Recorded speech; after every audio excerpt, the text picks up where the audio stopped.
تاسو وګورئ دا بل ورځ د کابل په پیښه کې د هغه در مخه د هرات په پیښه کې زموږ څومره قیمتي انسانان ولاړه. دا بچیان در شا نه لري، دا فامیل در شا نه لري، داسې انسانان پکښې وه. خود دا ډریور داسې کس و چې هغه د ګرده کور چلونکی دی و.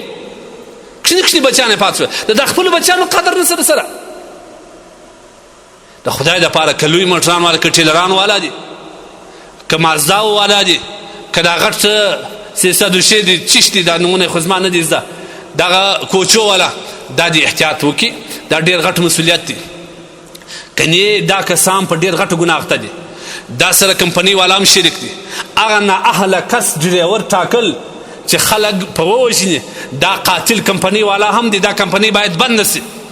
دا ډریور په خپله هم قاتل دی. او کم سپاریان چې د ده په دغه رفتار راضي دي، دا هم قاتلان دي. دا بعض وخت نه دي سپاریان دی څښي، چاله د چا بکې که پلانکی ولاړې پلانک ولاړ دسي. ته دا ژوند ولې د بل چا دپاره کوې؟ ستا دپاره د خپل ژوند دومره حیثیت نه لري چې ته د بل د شاته کول دپاره خپل ژوند تېرېږې. د لسو نه د څلوېښتو کسانو د ژوند تېرېږې. څومره جرأت لرې ته؟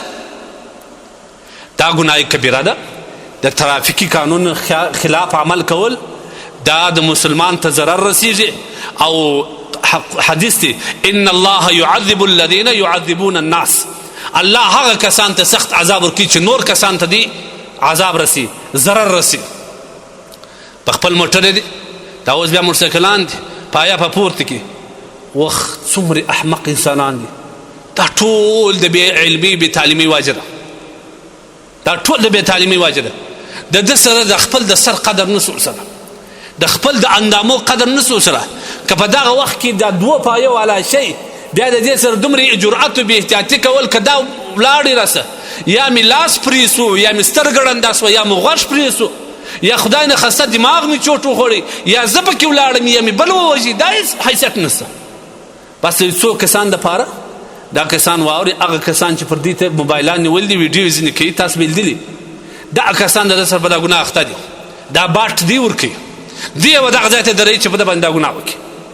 د خدای دپاره دا ترافیکي پیښې هغه وخت کنټرولېږي چې موږ د خپل موټر سرعت په خپل کنټرول کې ولرو، او کم د سړک اصول دي، د روډ اصول دي، هغه مراعات کړو، هغه ولې زده کړو. او خپل موټر باید داسې وکړو چې هغه د رفتار اهلیت ولري، شی خراب نه وي، ستا د کنټروله نه وځي. او چې کوم نور اصول دي هغه باید موږ په خپل ځان کې مراعات کړو. بعض کسان خو په دا وخت کې ټلیفون نه کوي، دا د بل اورټیک څه ویني، خپله سیټ ویني. د خدای دپاره دا ډېر غټ مسؤلیت دی. دا ګناه کبیره ده. دا په دې قتل کې څوک شریک دي. او که داسې په حدود زیات در حد وتلی چلاو وکړي، دا سړی په دې ګناه کبیره کې مبتلا دی. او که څوک ووژي، دا لکه قصدن چې پر چا باندې مشیر وولي ونیسي ویې ولې څونه ګناه لري. دا د هر کم ګناه بنده الله یې نه بخښي. دا کس د دې سزا به ابدي جهنم وي. ولې د یو 10,000 ډریور د 60,000 روپو ډریور په 60,000 روپۍ باندې ته ابدي ځان مستحق د جهنم جوړې. هر څوک چې د توای پر داخله یې چې موټر وزغلی چې زما ګناه ده، ضامن زه یم، د دې 40 کسانو دغه زما په غاړه دي که ستا په غاړه دي. داسې مه کوئ. د خدای دپاره دغه ډریوران هر کس چې ولو که کوچنی موټر چلي، که چیرې دی د حد کنټرول باسي، دا ګناه کبیره ده. که په دې بازي کوي، دا ګناه کبیره ده. او که په دې باندې ځان هلاکي یا بل څوک ووژي، دا قتل عمد دی. د دې جزا به جهنم وي. د خدای دپاره دا پیښې ورځ سره بلې زیاتېږي. لږ خو کنټرول کړه، لږ خو کنټرول کړه. د الله بنده عبرت خو واخه.